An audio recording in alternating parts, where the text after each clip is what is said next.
Hey guys, what's going on? It's Ben here. I am back again today doing another video.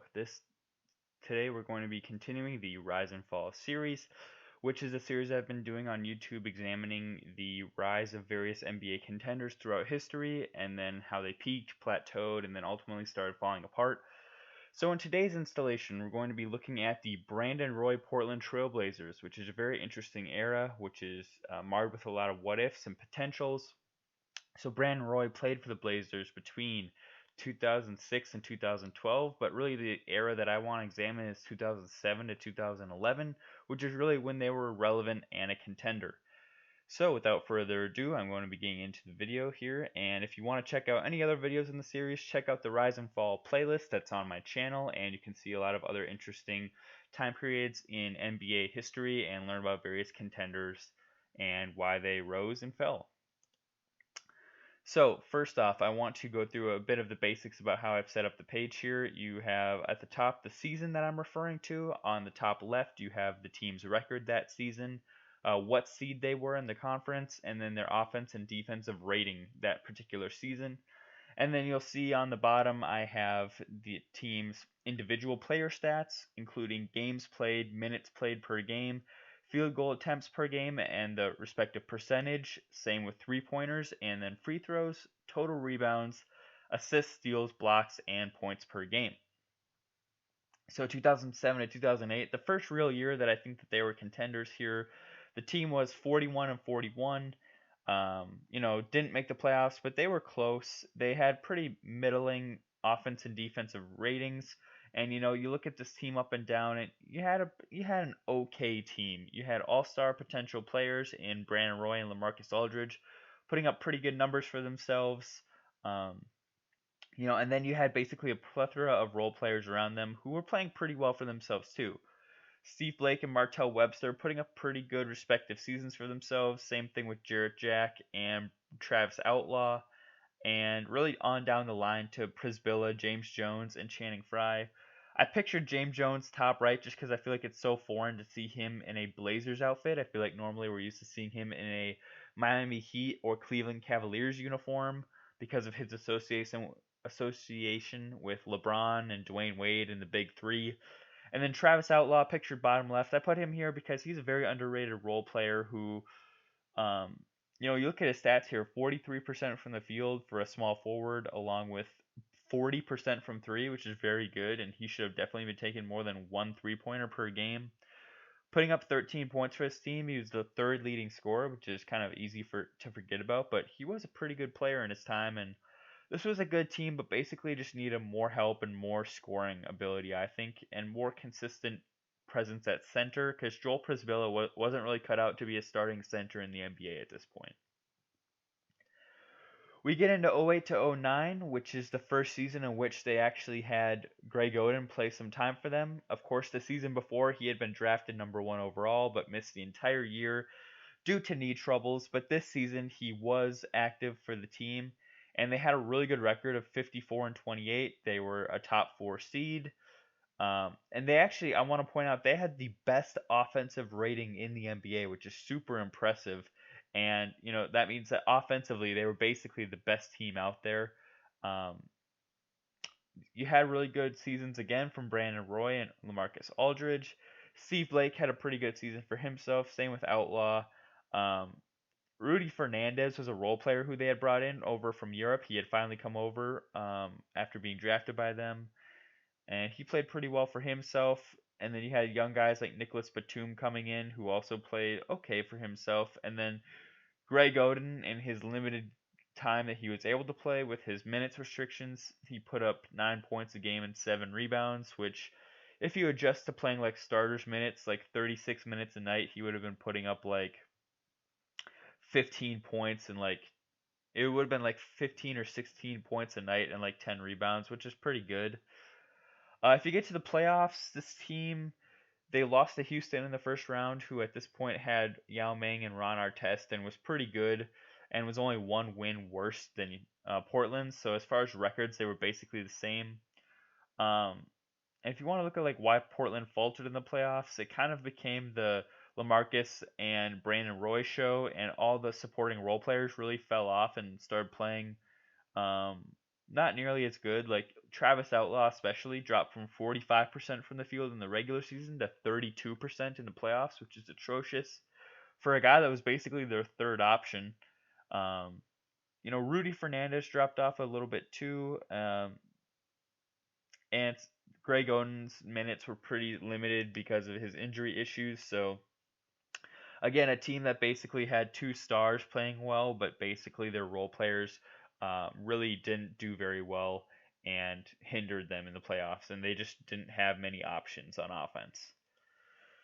2009 to 10, this team continues with a similar core of Brandon Roy, LaMarcus Aldridge. They still had Greg Oden, who was limited to 21 games, but actually played quite a bit more in the games, playing 24 minutes up from 21 from last year's regular season. Actually, his percentages were really good, shooting over 60% from the field, putting up 11 and 9 a game. That's pretty good for himself. Travis Outlaw missed nearly the entire season this year, which was rough for the team as he was a pretty prominent piece for them before. But Andre Miller, pictured top right, proved to be a really good third option for the team. Was able to command the offense pretty well as far as being a distributor, even though his assist numbers are deceptively low at only 5 per game. Brandon Roy handled the ball a lot for them. They ran a lot through LaMarcus Aldridge at the high post at the top, so those assist numbers are deceiving. But he was really effective in running the offense for this team. And then you just had other role players like Steve Blake, Batum, Martell Webster, same old story. Rudy Fernandez. Um, but Marcus Camby was a good improvement for this team too. They brought him out from, I believe, I can't remember if it was I believe it was free agency from the Clippers, and he put up 11 rebounds a game.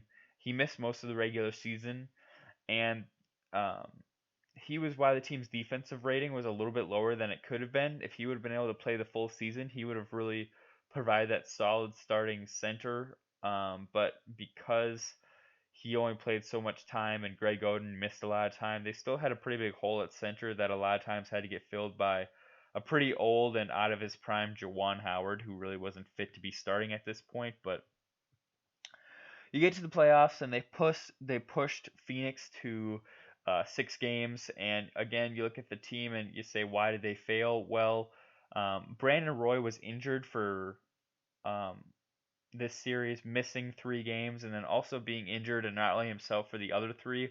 You can see his efficiency really dropped from 47% from the field down to 30% and under 10 points per game. And so the team really had to rely on like Andre Miller to be the second option, which he wasn't really cut out to be. Even though he had a good season, that's not what he was cut out to be for this team. His efficiency dropped. Marcus Camby, his efficiency dropped. He wasn't really an offensive option to begin with, but it still dropped. And a guy like Jared Bayless was asked to step up and be like the third option on this team, which he was like a second year player at this point who was not really capable of that. But either way, he took 11 shots a game and was trying his best. But basically, this team didn't have a shot without their best player in Brandon Roy missing significant time, and even when he was playing, being pretty significantly injured. We get into the last season here that I was wanting to examine because after this they had plethora of injury problems that really took them out of contention overall. But this last year here, we have the team still being a decent record, 48 wins, the sixth seed, still having a good offense and relatively decent defense. By this point, I believe Greg Oden missed a whole season, and this was his last technically year with the team because his rookie deal let out after this year, and they did not re-sign him, but he missed the whole season anyways. Crazy to think that in 4 years with the team, he played a total of 82 regular season games, which is crazy.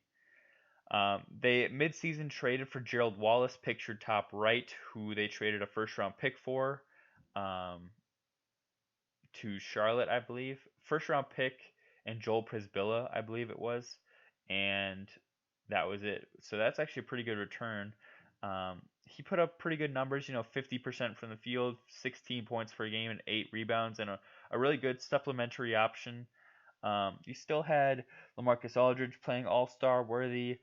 you had a really young guy in Wes Matthews who they had signed, and he played really well, putting up 16 points per game. Andre Miller still playing really well.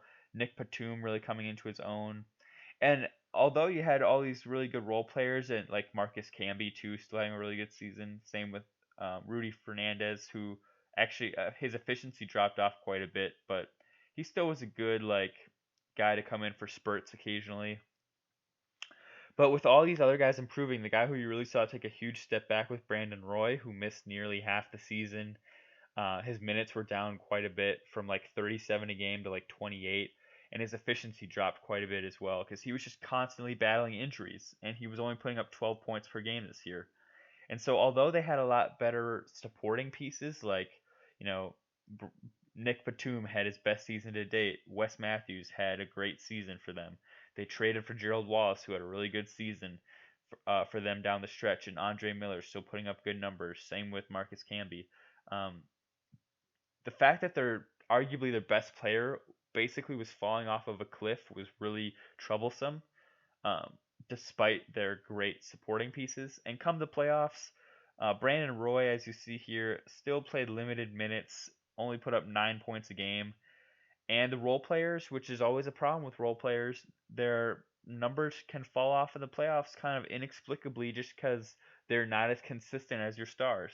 You know, you had LaMarcus Aldridge put up the good All Star numbers, but you had Gerald Wallace's efficiency drop off 5 percentage points. Wes Matthews still played fine, same with Andre Miller, but Nick Batum really took a little bit of a dive here, going from um, 46% from the field to 41, and being a pretty good 3-point shooter in the regular season to being a bad 3-point shooter in the playoffs. Um, so yeah, that's really the end of this era then, guys, because then after this, Brandon Roy really never recovered from his injury issues and basically stopped playing in the NBA except for a very short stint with the Timberwolves after this. But yeah, and then you just kind of had this middling LaMarcus Aldridge and role players era with him with like Wes Matthews and Batum for a while, and you know they traded Gerald Wallace shortly after this, and he started falling off. But you know, if they would have had Brandon Roy completely healthy and in All Star form for this last season, it probably would have been their best one because Gerald Wallace was still like fringe All Star caliber player at this point, and he would have been a really good third option for this team. And then you brought in Wes Matthews, who played really well too. So yeah, this last season they had the most potential, I would say, but because Brandon Roy's play fell off so drastically, they faltered because of it. And if I had to sum up this team's um, reasons for starting to decline as a whole, it would be basically two things, I think. Number one, injuries, which were a massive issue for this team between Brandon Roy down the stretch, as you can see here, and then their former number one overall pick, Greg Oden, who they expected to basically be like a bigger, better Dwight Howard. He played a total of 82 games over 4 seasons for them and had to play super limited minutes even when he got a chance to play, and basically was not as suited and NBA ready as people thought he would be. So injuries were a massive falter on this team. And then basically the other reason I look at is like before this last season, the team didn't really do much to bring in good supporting pieces. You know, they finally brought in Andre Miller to help, I believe, in 2009 to 10, as we saw here in the previous season. Um, but yeah, besides that, they really didn't do much to help this team as far as like at times like Steve Blake was the third best player on this team, which is really troublesome. So yeah, I would just say like management not really like pushing to get great supporting pieces, or like if they did, it was like um, Marcus Camby was like the big offseason acquisition, and you know ideally Marcus Camby's like a sixth man at this point in his career, so he's not really gonna make like a huge splash for the team. But there you have, guys. That's the story of the Brandon Roy Blazers. Hope you enjoyed the video. Check out others in the series if you are intrigued, and I will see you next time. Bye.